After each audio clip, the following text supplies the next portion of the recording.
1 year ago, at our family's Chinese New Year reunion, my aunt publicly declared me too fat to find a husband, and as a final humiliation, gave the red envelope meant for me to my thinner, more marriageable cousin. Today, that same aunt is sitting across from me, her face streaked with tears, begging me and my fiancé to save her precious son's failing company. Hi everyone, and welcome back. My name is Emma, I'm 28 years old, and the story I'm about to tell you is probably the most painful and ultimately the most satisfying of my entire life. It's a story about family, about tradition, and about the moment I decided to stop playing by their rules and start writing my own. This is a secret that I have buried deep, a wound that I thought would never truly heal. Because there is no betrayal that cuts deeper than a betrayal from your own family. A stranger's cruelty hurts, but the cruelty of a relative, someone who is supposed to love you unconditionally, is a poison that seeps into your very bones. It makes you question not just your own worth, but your very place in the world, your right to belong. For years, I lived with the shame of that day. I replayed my aunt's words, her pitying smile, the sight of my red envelope being passed to my cousin, over and over in my mind. Her judgment became my own. I looked in the mirror, and I saw what she saw. A fat, unworthy, unlovable girl who was a disappointment to her family. You start to believe their narrative. You start to ask yourself the most soul-crushing questions. Just because I'm fat, do I not deserve the same blessings as everyone else? Am I a disgrace to my family? Is my body such a failure that I deserve to be publicly disowned? And in the echoing silence of that family gathering, the answer that screamed in my head was yes. But this is not a story about a broken girl. This is the story of how that girl took her broken pieces and forged them into a weapon, an armor, and a crown. It's about the moment I realized that my aunt's narrow materialistic definition of success was not a life sentence, but a game. A game I was going to learn to play better than any of them. This is the story of how I stopped waiting for a red envelope filled with their blessings and started building an empire so vast it could contain all of my own. The journey was 1 year. 365 days of relentless, obsessive, all-consuming work. It was a war fought on multiple fronts, in the gym, in my career, and in my own heart. There were so many moments of doubt, so many nights I cried myself to sleep from sheer exhaustion and loneliness. But the fire of that humiliation, the memory of that stolen red envelope, was a fire that burned hotter than any of my fears. I know, with a painful certainty, that someone watching this right now knows the sting of family judgment. The well-meaning comments, the backhanded compliments, the constant comparisons to your more successful cousins. I see you. I was you. And I'm telling you this story to show you that you do not have to accept the role they have assigned you. You get to write your own. Before we go back in time, to that loud, festive, and ultimately devastating family reunion, I need to ask for your support. If this story is already touching a familiar nerve, please take a moment to hit the like button and subscribe to our channel. Your support is a powerful message that we are a family, a community that chooses to define our own worth. It gives me the courage to share the raw, painful, and ultimately triumphant truth of my journey. Okay? Sarim yo. Let's go back. Let's go back to a girl who was about to be publicly uninvited from her own future. My story begins as it always does, at the epicenter of my family's universe, the annual Chinese New Year reunion dinner. It was a chaotic, beautiful, and utterly terrifying affair. Our extended family would descend upon my grandparents' house, filling it with the roar of conversation, the clatter of mahon tiles, and the incredible, mouth-watering aroma of a dozen different dishes simmering on the stove. My life, outside of these annual trials by family, was quiet and unassuming. I was a junior financial analyst at a large, respectable firm. I was good at my job. I had a sharp, logical mind for numbers, but I was a back-office girl. I was quiet, I kept my head down, and I was consistently overlooked for the more glamorous client-facing roles. My small apartment was my sanctuary, a place where I could escape into data models and historical novels, a world where my mind was the only thing that mattered. My body was the product of this life, and of a deep, genetic inheritance from a long line of women who were built for comfort, not for speed. It was also the product of love. In my family, food was the ultimate expression of affection. My grandmother's handmade dumplings weren't just food. They were little parcels of love. To refuse a second helping was to refuse that love. I was fat because I was well loved, and because in the quiet moments of my lonely life, food was my most reliable comfort. The main antagonist of my life was my Aunt Mai. She was my father's oldest sister, the matriarch of the family's more successful branch. She was a woman who was obsessed with face, with appearances, with the outward symbols of success. Her husband was a successful doctor.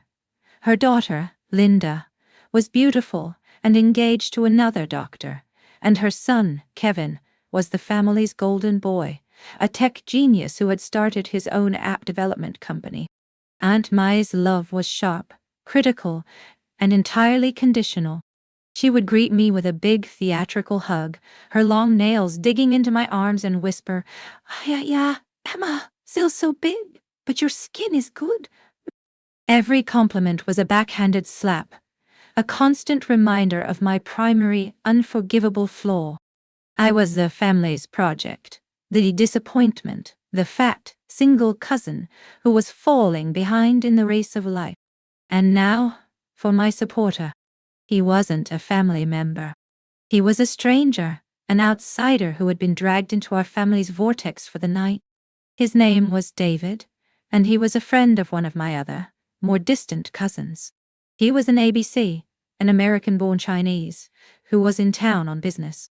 He had a quiet, calm, observant air about him that was completely at odds with the loud, performative chaos of the reunion. He looked utterly out of place, and I felt an immediate kinship with him. I was hiding out in the kitchen, helping my grandmother, when he came in, looking for a place to escape the noise. We struck up a quiet conversation. He was a venture capitalist from California. He asked me what I did, and when I told him I was a financial analyst, his eyes lit up with genuine interest. He didn't ask if I was single. He didn't comment on the plate of noodles I was eating. He asked me about my thoughts on the current tech bubble, about emerging markets. We talked for 10 glorious minutes, like peers. He was the first man in a long time who had seemed more interested in my brain than in my body. It was a brief, refreshing, and utterly forgotten conversation in the grand scheme of the night's impending disaster. The main event of every reunion was the giving of the hongbao, the red envelopes. It was a sacred tradition. The married elders would give envelopes filled with crisp, new bills to the children, and the unmarried young adults. It wasn't about the money. It was a symbol of luck, of blessing, of good fortune for the year to come. It was a tangible sign of your inclusion in the family's hopes for the future. I was 27, and still on the receiving end, a fact that was a source of both comfort and quiet shame. And I always made the biggest show of it.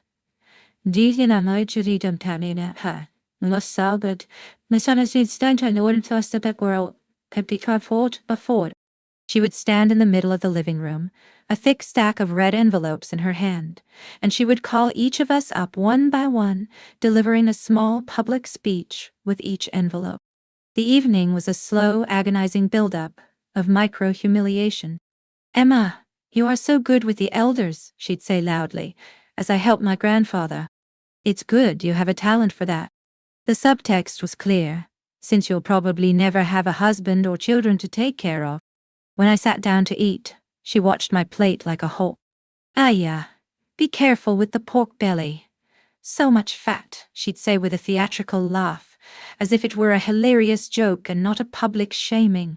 I just smiled and nodded, and endured, my heart a tight cold knot in my chest. I just had to make it to the end of the night. But I was about to learn that this night was different. This night, my aunt had decided, was the night she would finally make an example of me. The night she would publicly declare me a lost cause. The night of the red envelope was coming. The dinner was a blur of noise, of forced smiles, of the rich, delicious food I was too anxious to truly enjoy. I could feel Aunt Mai's eyes on me all night. A constant, judgmental surveillance. Every bite I took felt like a crime, every laugh a little too loud. I was a walking, breathing disappointment, and she was the prosecuting attorney, silently building her case against me, in front of the jury of our entire family. After the plates were cleared and the dessert of sweet rice balls was served, the moment I had been dreading arrived. Aunt Mai stood up, clapping her hands together with a loud, theatrical flourish. A sudden, expectant hush fell over the room. "It is time," she announced, her voice booming with a false, saccharine joy. She held up a thick, beautiful stack of red envelopes, embossed with golden dragons. "Time for the elders to give our blessings to the next generation." My heart began to pound a slow, heavy, funereal rhythm. I just wanted to be invisible. I tried to shrink into the sofa, to disappear behind a large decorative vase, but there was nowhere to hide. She began the ceremony, her personal theater of power. She called up the youngest children first, patting their heads and making grand pronouncements about their future success. Then she moved on to the teenagers, dispensing advice about their studies with her blessings. And then she got to our generation, the unmarried young adults, the ones who were still, in her eyes, incomplete. She called up my cousin Linda first, her perfect daughter. Linda glided to the center of the room, her thin frame draped in a fashionable silk dress, her doctor fiancé at her side. "To my beautiful Linda," Aunt May cooed, handing her a thick red envelope. "A blessing for your new life, your wonderful marriage. You have made your mother so proud. You have brought such face to our family." She gave her a loud, wet kiss on the cheek. The room erupted in applause. I clapped along, my hands feeling numb, my face a frozen, smiling mask. Then she called up my other cousins, one by one. Each received their envelope, their blessing, their public stamp of approval. And then there was only me. I was the last one. Aunt Mai's eyes scanned the room, and then they landed on me, cowering on the sofa. A strange, cruel, and triumphant little smile played on her lips. This was it. The moment she had been building towards all night. "And now," she said, her voice dripping with a sweet, venomous pity, "my niece, Emma." The name hung in the air. Every single eye in that room turned to me. I felt 100 pairs of eyes on my body, on my face, on my failure. I could feel the blood rushing to my cheeks, a hot, prickling wave of pure, unadulterated shame. I had no choice. I stood up, my legs feeling like they were made of lead, and I walked to the center of the room, to stand before my judge, my jury, and my executioner. I stood in front of her, my head bowed, my hands clasped together. I felt huge, clumsy, and grotesque under the bright lights of my grandparents' living room. She held up the last red envelope. It had my name on it, written in her perfect, elegant calligraphy. "Emma," she said, her voice taking on a tone of deep, theatrical sadness. "You are a good girl. You have a good heart. You are so good to your grandparents." She sighed a heavy, dramatic sound that was pure performance. "But a good heart is not enough for a woman in this world. A woman needs a husband, a family. She needs to bring honor to her parents." She looked me up and down, a slow, deliberate journey of disgust.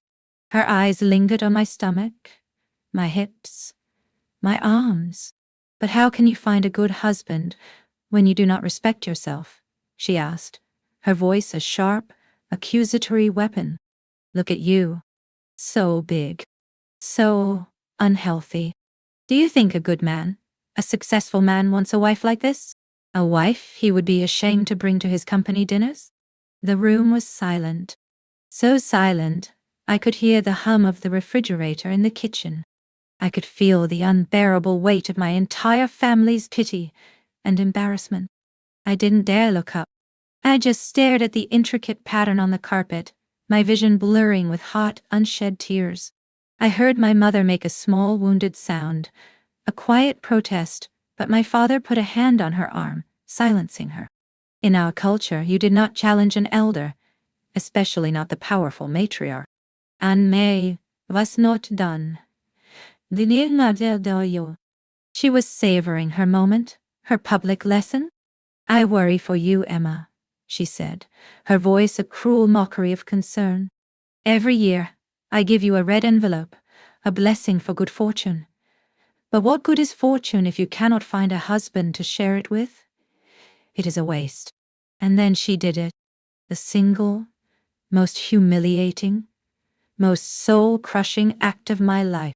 She took the red envelope, the one with my name on it, my blessing, my symbol of belonging, and she turned to my cousin Linda. Linda, she said, her voice suddenly bright and cheerful again. You are already so blessed. You have a wonderful fiancé. But a new couple always needs extra luck. And she handed my red envelope to my cousin. Here, she said, you take it. A double blessing for you. Because you are the future of this family. I froze. My heart didn't just sink, it shattered. It exploded into a million tiny jagged pieces of ice. She had not just insulted me. She had not just shamed me. She had symbolically disowned me. She had taken my blessing, my place in the family's future, and she had given it to someone else, right in front of everyone. She had declared me null and void, a waste. Linda, to her credit, looked horrified, and you know. Shh, I can't. Nonsense. Anne Millon, Beaumais, forcing it into her hand. An elder has given. You must accept. I stood there in the center of the room, an empty-handed ghost. The world had gone silent. All I could hear was the frantic, panicked drumming of my own blood in my ears. I felt transparent, and at the same time monstrously, horribly visible. I was the family shame, the cautionary tale, the fat girl who didn't even deserve a traditional blessing. I don't know where the strength came from. Maybe it came from the deepest, most wounded, and now, the most furious part of my soul. I lifted my head, and I looked at her. I looked my aunt directly in her cruel, triumphant, pitiless eyes. I didn't say a word. I couldn't. My voice was gone. But I let her see it. I let her see the pain, the humiliation, and the cold, hard, and utterly unforgiving rage that was being born in my eyes at that very moment. For a fraction of a second, her smug expression wavered. She saw something in my eyes that was not shame or defeat. It was something else. Something harder. Something that she did not recognize. And then, with a quiet dignity I did not know I possessed, I turned. I bowed my head respectfully to my grandparents, who were sitting in their armchairs, their faces a mask of helpless, pained silence. And I walked out of that room. I walked through the sea of my relatives, who parted from me like I was a leper. I did not run. I walked, my back straight, my head held high. I could feel their eyes on my back. 1,000 tiny needles of pity and shame. I walked to the front door, put on my shoes, opened the door, and I walked out into the cold, clear January night. I didn't stop walking until I was a block away, until the sounds of their strained, awkward party were a distant memory. And it was only then, alone, under the cold, indifferent light of a street lamp, that I allowed myself to collapse. I leaned against a brick wall, and a single, silent, gut-wrenching sob tore out of me. It was not a cry of sadness. It was a cry of pure, undiluted, and righteous rage. She had not just humiliated me. She had given me a gift. She had given me a fire so hot it could forge steel. I wiped my eyes with the back of my hand. I looked back in the direction of my grandparents' house, the place that was supposed to be my sanctuary, but had just become my battleground. A waste? I thought, the words a silent scream directed at my aunt. You think I'm a waste? A strange, icy calm settled over me. The shaking stopped.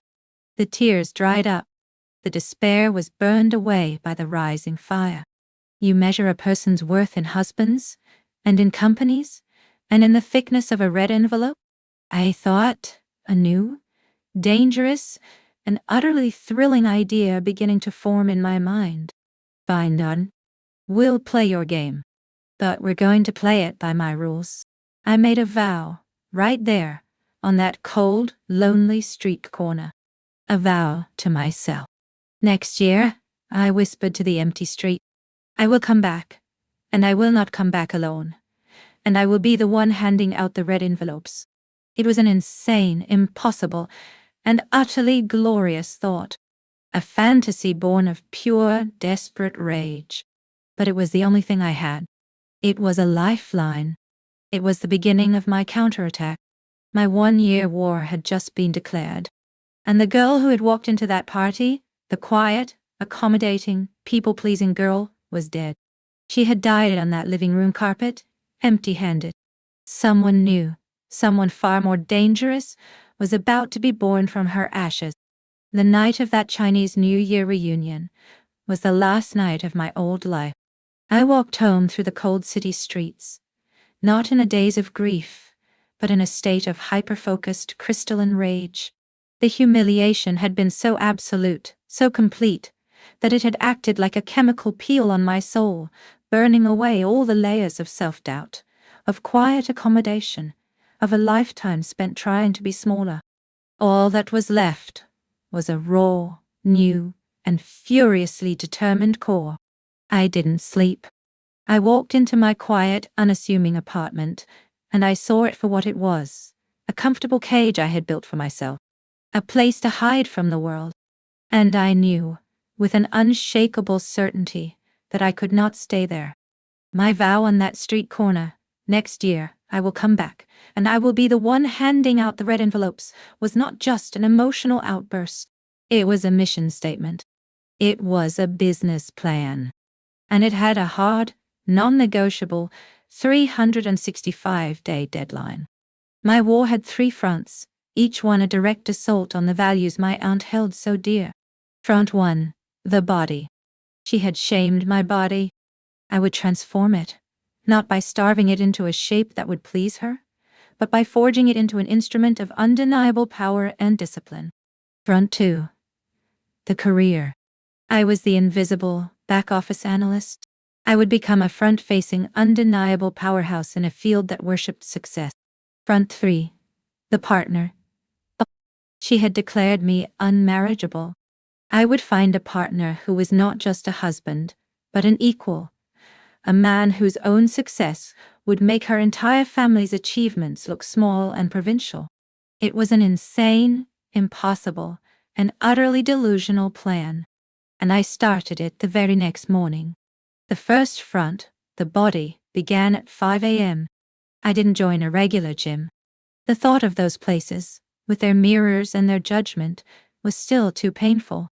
Instead, I found a CrossFit box, a gritty, warehouse-like space that smelled of chalk, sweat, and iron. It was terrifying. It was filled with incredibly fit, powerful-looking people lifting impossible amounts of weight. I walked in, my heart pounding, feeling like a fluffy, soft sheep wandering into a den of wolves. The coach, a woman built like a superhero, with tattoos and a no-nonsense attitude, looked me up and down. "You here for the free trial?" she grunted. "No," I said, my voice shaking slightly. "I'm here to get strong." She gave me a long, appraising look, and then a slow, dangerous smile spread across her face. "Good," she said. "Because we don't do pretty here, we do strong." The first few months were pure, unadulterated hell. I was using muscles I didn't know I had. I was sore in places I didn't know could get sore. I was constantly at the bottom of the leaderboard, lifting the lightest weights, finishing the workouts last. But for the first time in my life, No one was looking at me with pity. They were looking at me with a kind of grudging respect. They would cheer for me to finish my last rep. They would high-five me when I finally made it through a workout. In this strange, brutal world, the only thing that mattered was your effort. Your body wasn't an aesthetic object. It was a machine. And my machine, slowly, painstakingly, was getting stronger. I was forging my armor. The second front, the career, began that same week. I walked into my boss's office at the respectable, boring financial firm and I quit. I need something more. Client-facing, I said, with a calm confidence that shocked him. I knew that climbing the traditional corporate ladder would take too long. I needed a shortcut. I needed a high-risk, high-reward field where a brilliant mind for numbers could make a fortune, fast. My research had led me to the world of venture capital, the heart of the tech bubble, the place where fortunes were made and lost in the blink of an eye. It was an almost impossible world to break into. But I had a plan. I didn't apply for jobs. I went back to my data models. I spent a month living on my savings, working 20-hour days, doing a deep, obsessive dive into the portfolios of every major VC firm in the city. I was looking for a weakness, an inefficiency, a blind spot, and I found one. A small, but incredibly powerful, emerging sector in fintech that they were all undervaluing. I wrote a white paper, a brilliant, dense, and utterly undeniable 50-page analysis of the market, complete with projections and a detailed investment thesis. It was the best work of my life. And then I did something terrifyingly bold. I found the email addresses of the 5 most powerful venture capitalists in the city, and I sent my paper to them, unsolicited. The subject line was simple: the multi-billion-dollar opportunity you're missing. 4 of them never replied, but one did. An email appeared in my inbox a week later. It was one sentence. My office, tomorrow, 10 a.m. It was from a man named Michael Sterling, a legendary, notoriously ruthless, and brilliant VC who was known for eating people like me for breakfast. I walked into his office the next day, my heart in my throat, my brilliant white paper in my briefcase. I was about to walk into the ultimate lion's den. And this is where Front 3, the partner, unexpectedly entered the picture.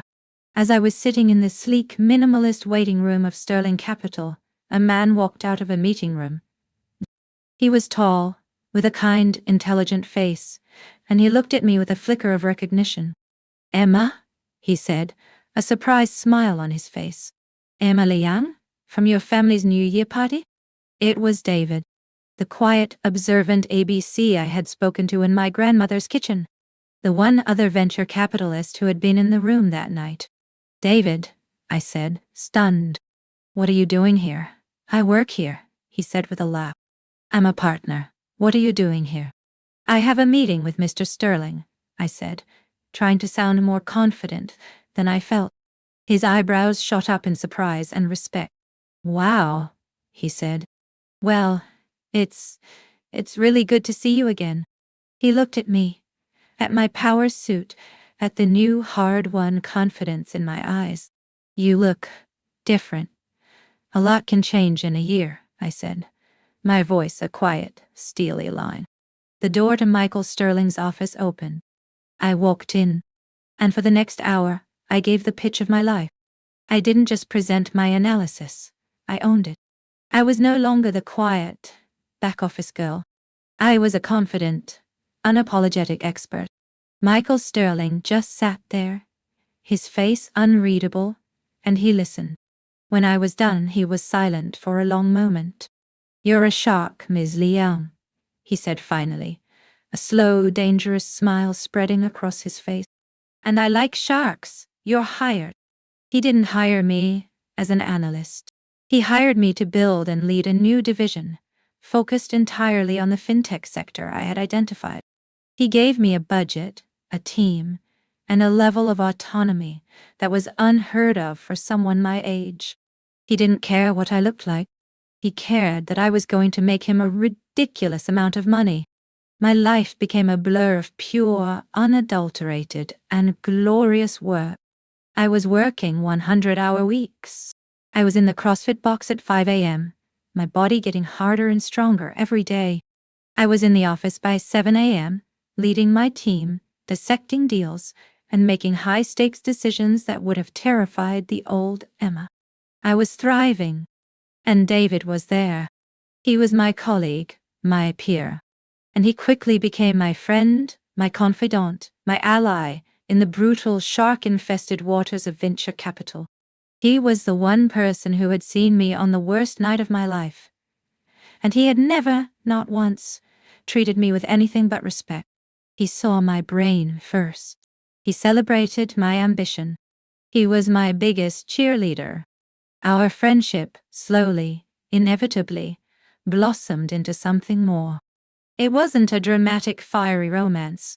It was a quiet, steady, and deeply respectful partnership, built on a foundation of shared ambition and mutual admiration.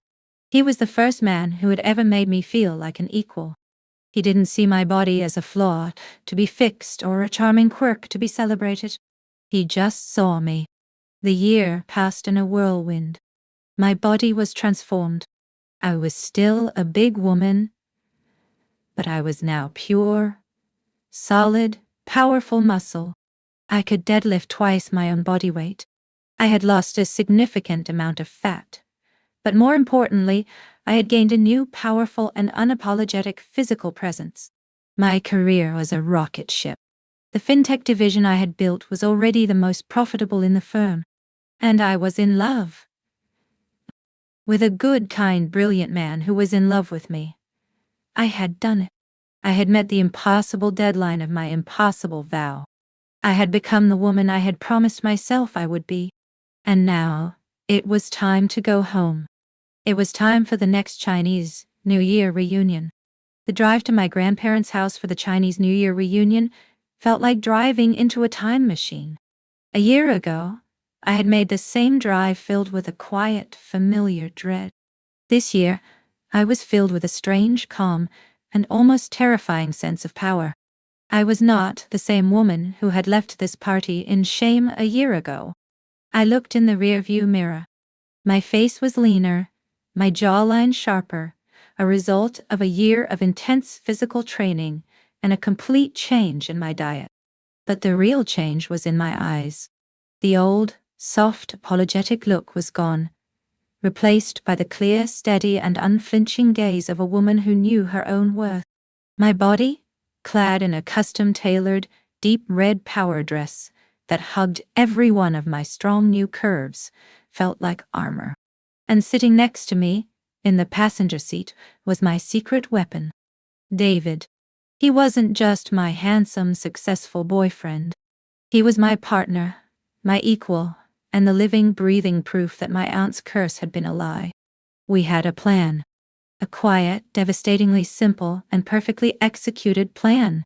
We were the last to arrive. I took a deep breath, squeezed David's hand, and we walked through the front door. The roar of the party, the familiar chaos, washed over me. And then, a sudden, stunned silence fell over the room as every single head turned to look at us. They were staring at me.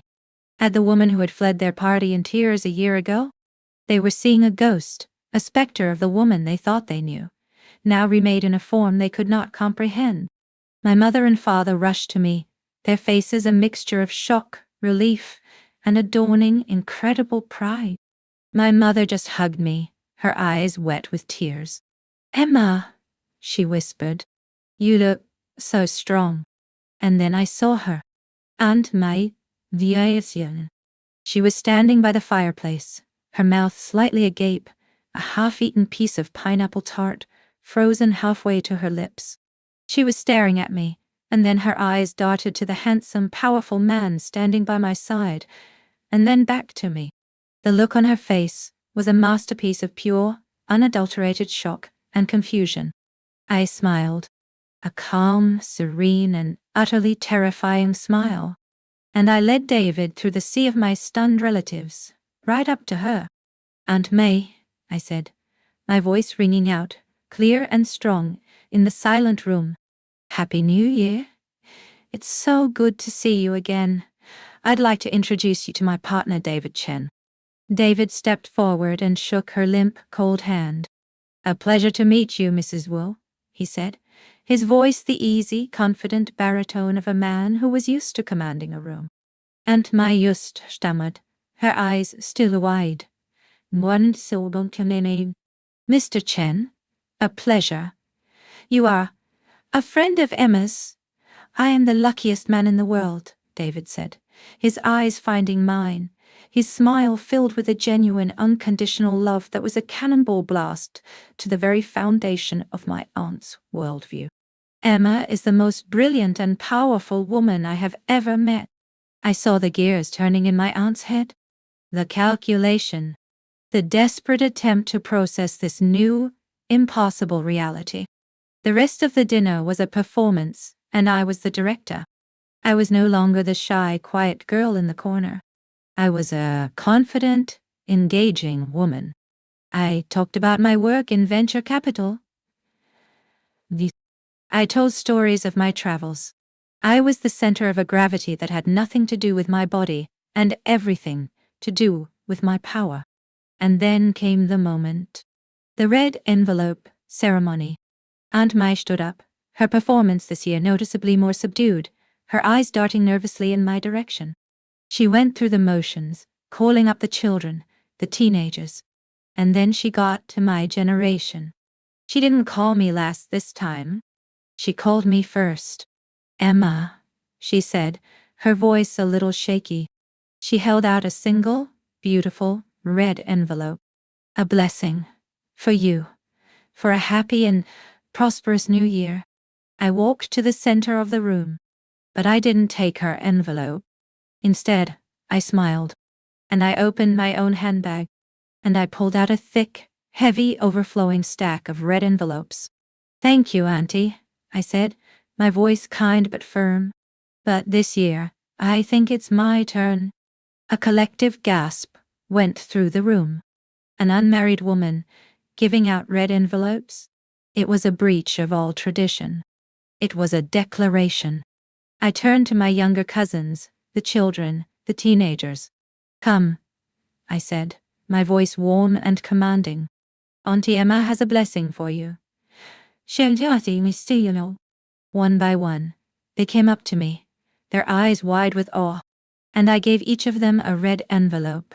And they were not thin envelopes with a token $20 bill. They were thick, heavy envelopes, filled with a sum of money that made their parents' eyes widen in shock. I was not just giving them money.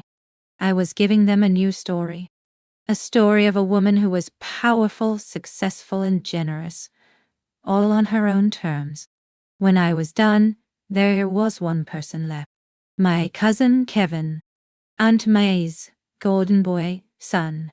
He had been standing in the corner all night, looking pale and stressed, avoiding my eyes. I walked over to him. Kevin, I said softly. He finally looked at me, his face a mask of shame and fear. Emma, he mumbled. Congratulations on all your success. Thank you, I said. I've heard you've been having a tough time with your company.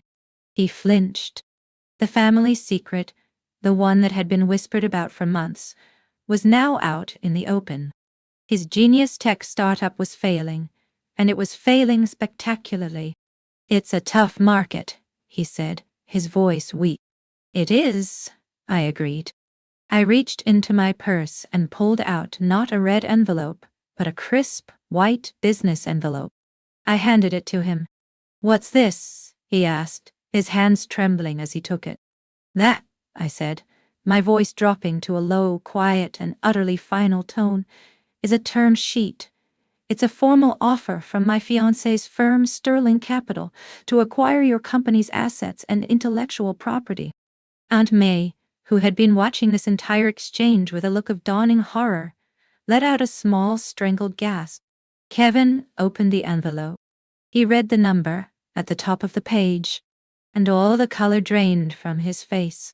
It was a lowball offer, a predatory, vulture-like offer that would save him from utter bankruptcy, but would strip him of his company, his pride, and his golden boy status forever. "The offer is good for 24 hours, I said, my voice calm and professional. "My advice, as a financial analyst, is to take it. It's the only lifeline you're going to get." I looked from Kevin's pale, defeated face to my aunt's horrified one, and I saw the full, devastating understanding of what I had just done. I had played their game, the game of money and power and success, and I had won. I had won so completely, so utterly, that I now owned their son's future. I didn't do it to be cruel. I did it to be clear. To make a statement so loud and so undeniable that it would echo through our family's history forever. The waste, the disappointment, the fat girl who didn't deserve a blessing was now the one with the power to give them. Being fat is not a sin.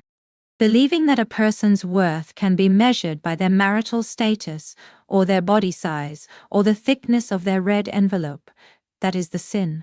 It is a bankrupt philosophy, a failing business model for the human soul. To anyone watching, to anyone who has ever been judged or found wanting by the narrow, suffocating standards of their own family, listen to me. You do not have to accept their valuation of you. You get to set your own price. You get to go out into the world and build a life, a career, a love story, so magnificent and so undeniable that it completely rewrites their balance sheet. Become your own blessing, and then you will be the one with the power to be generous. I took David's hand. "Thank you all for a lovely evening," I said to the silent, stunned room. "We have to go. We have a company to acquire." And we walked out of that house, leaving the wreckage of their old, broken worldview behind us. The war was over, and the victory was absolute. So, what happens after you drop a bomb like that, in the middle of your own family? A lot of things, actually. My cousin Kevin took the deal. He had no choice. His company was absorbed, and he now works as a mid-level project manager in a company owned by my fiancé's firm. He's humbled, and from what I hear, he's a much kinder person for it. And my aunt our relationship is different. It's quiet. It's respectful. She no longer offers me unsolicited advice about my weight. She just asks me for stock tips. The language of power in our family has fundamentally changed, and now we are all speaking my language. My life now is a testament to the power of a one-year plan. David and I are getting married this fall. We're building a life together that is a true partnership, built on a foundation of mutual respect and shared ambition. My career in venture capital is thriving. I've made it my personal mission to seek out and fund female founders, women with brilliant ideas who have been overlooked by the traditional boys' club. I'm not just handing out red envelopes anymore. I'm handing out term sheets, and I'm changing the world, one investment at a time. And my body? It's the strong, powerful, and still fat body of a CEO, a weightlifter, and a deeply loved fiancé. It is no longer a source of shame. It is the armor I forged in my year of fire, and I wear it with pride. Sharing this story with you all, the raw, painful story of that humiliation and the wild, improbable year that followed, it feels like the final, satisfying entry in a ledger. For so long, the memory of that stolen red envelope was a debt that I felt I owed. But sharing it here with this incredible community, I realized that it wasn't a debt at all. It was an investment in myself. You all, by listening, by sharing your own stories of overcoming family judgment, you prove that our worth is not determined by the blessings others give us, but by the empires we build for ourselves. And that is why I need you to join this board of directors. If this story of strategic rebellion and self-creation resonated with you, please take a moment to like this video and subscribe to our channel. And please don't forget to hit that notification bell, because our annual reports are always worth reading. Every subscription is a vote for a new definition of family, of success, and of worth. Now, it's your turn. This is the open forum. I want you to go to the comments and tell me about the game in your own life that you're learning to play by your own rules. What is a family or social expectation that you are working to redefine for yourself? Share your own counter strategy below. I promise you, I will read every single one. Your stories are the business plans that will build a better, more inclusive future. Thank you for being here. Thank you for your time and your incredible ambition. Remember, if they won't give you a blessing, go out and become the blessing. Love you all, your Emma. See you in the next story.